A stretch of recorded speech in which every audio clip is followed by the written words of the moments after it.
know, so we hope you will have a good moment with these volunteers. And it's a new thing this year. We don't have the marshal of the French Federation, but we have... Les affaires sont impérativement dans la caisse. Il n'y a pas d'autre sac que vous soyez autorisé à prendre avec vous. Et il y aura également un contrôle. Le XXL pour ce duel, on espère avoir été le plus clair possible. Il va y avoir des choses qui vont aller beaucoup plus vite, évidemment. Même si c'est... Et puis on reste auprès de vous après s'il y a quelques questions.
Départ et lâcher des triathlètes sur la plage du plan d'eau d'Embrun au clair de lune à 6 heures précises. À ma gauche, tout de suite, 3 personnes tombent et se font marcher dessus. Le départ est vraiment, disons, sauvage. C'est à partir de 200-300 mètres que les nageurs commencent à s'étendre dans le lac. À partir de ce moment-là, tout le monde peut commencer à placer sa nage.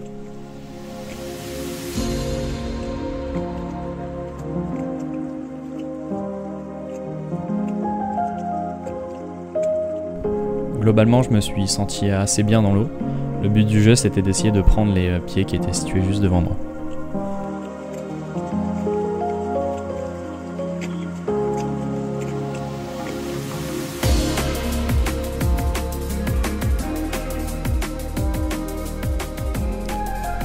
Je sors de l'eau en tout juste 1h10, 7 minutes de moins par rapport à 2017.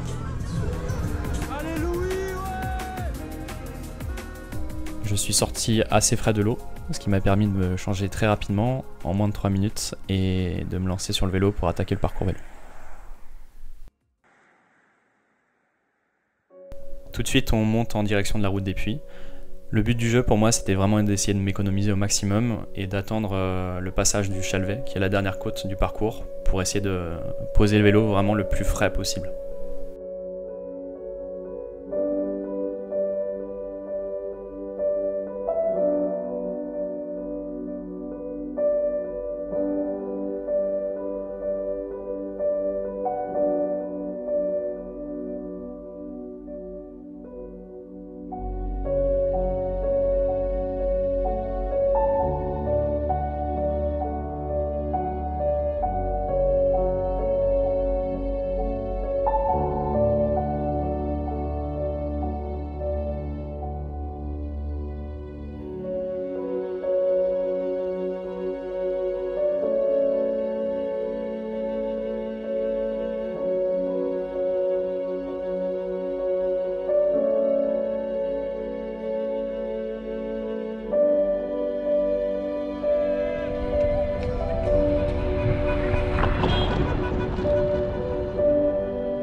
Lors de la montée en direction de l'Izoard, j'ai eu par le passé des super sensations sur cette portion-là.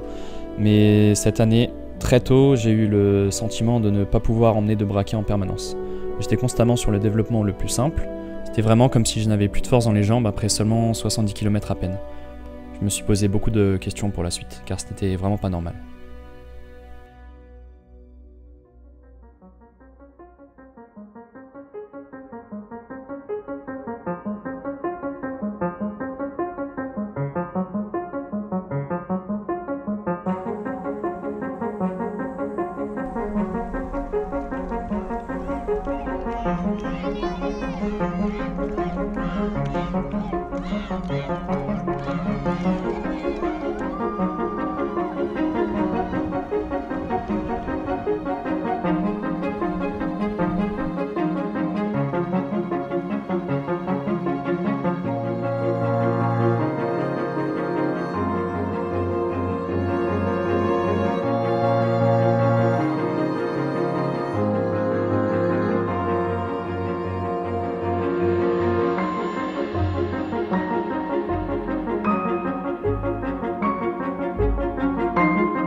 Sur la deuxième partie du parcours, je retrouve quelques sensations et je rattrape quelques concurrents.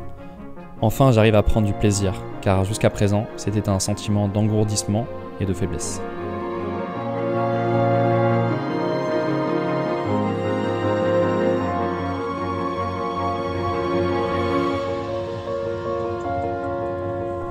Je pose le vélo en 8h55, 5 bonnes minutes de mieux qu'en 2017. J'étais regonflé, visiblement encore frais dans ma tête et peut-être physiquement mieux.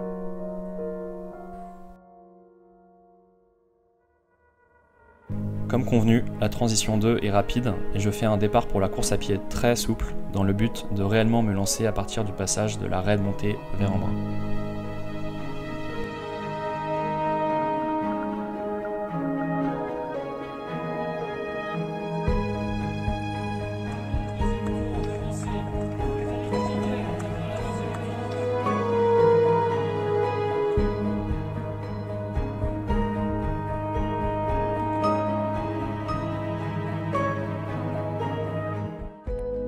Le souci, c'est que je n'arrive pas à me mettre en marche, si ce n'est sous un rythme très lent. J'ai les jambes très lourdes et je souffre énormément sur les parties descendantes. Même en marchant, c'est insupportable. Je subis une baisse d'énergie flagrante, un peu inexplicable.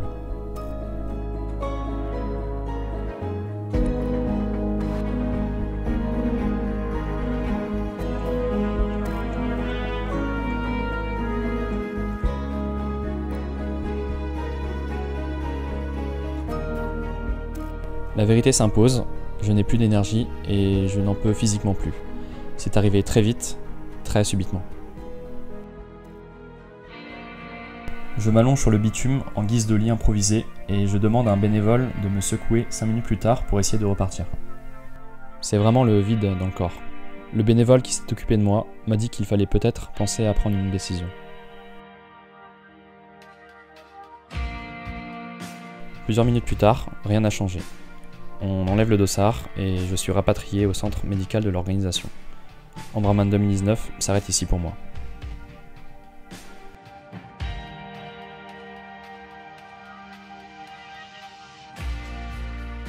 Dans le fond, c'est vrai que je suis déçu aussi.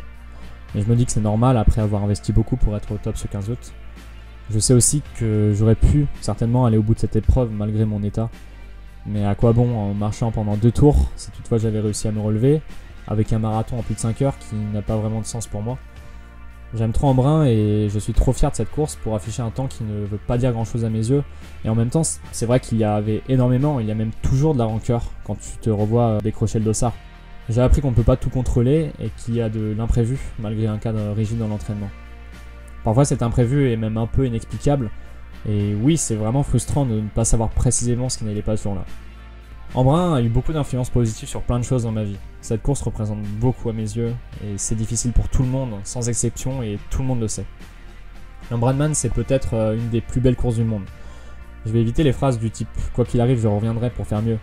Non, et tout ça en fait c'est pour dire qu'ici c'est le Graal pour beaucoup et y participer vous donne encore plus faim.